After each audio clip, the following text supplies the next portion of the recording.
छह बातें जो दशा माता व्रत करने वाली हर महिला को ध्यान रखनी चाहिए। हिंदू धर्म में देवी पार्वती के अनेक रूपों की पूजा समय समय पर की जाती है। दशा माता भी इनमें से एक है। दशा माता की पूजा चैत्र मास के कृष्ण पक्ष की दशमी तिथि को किया जाता है। इस बार यह तिथि 4 अप्रैल गुरुवार को है। इस व्रत का महत्व कर्म धर्म ग्रंथों में बताया गया है।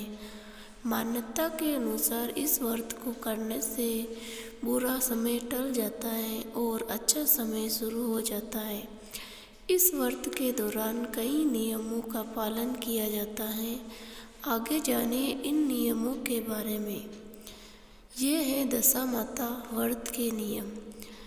नियम 1 बार जो दशा माता व्रत करना शुरू करता है उसे जीवन यावत इस व्रत को करना पड़ता है, यानी बीच में इस व्रत को छोड़ नहीं सकते। ऐसा करना अशुभ माना जाता है।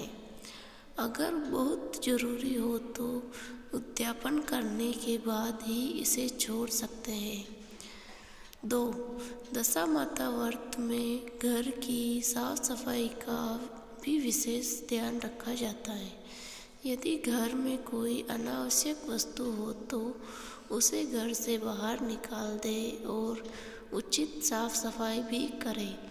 नंबर 3 दशा माता व्रत कुल परंपरा के अनुसार करना चाहिए, यानी जिस परंपरा के अनुसार परिवार की महिलाएं ये व्रत करती आई है उसी के अनुसार ये व्रत नवविवाहिताओं को करना उचित रहता है।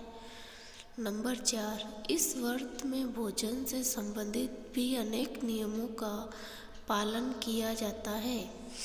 जैसे कहीं सिर्फ पूजा की जाती है तो कहीं एक समय भोजन किया जाता है।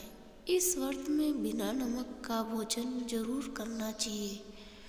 नंबर 5 दशा माता का व्रत महिलाओं को पवित्र भाव से करना चाहिए, यानी इस दिन किसी भी तरह का कोई बुरा विचार मन में नहीं लाना चाहिए। ऐसा करने से पूजा का पूरा फल नहीं मिलता।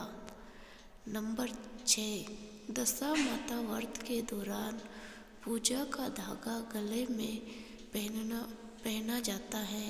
इसे कभी भी इधर उधर नहीं रखना चाहिए। अगर ये टूट जाए तो इसे किसी नदी में श्रद्धापूर्वक प्रवाहित कर देना चाहिए। अगर आपको ये वीडियो अच्छी लगी हो तो प्लीज़ लाइक करें, शेयर करें और इस चैनल पर नए हो तो सब्सक्राइब करें। धन्यवाद।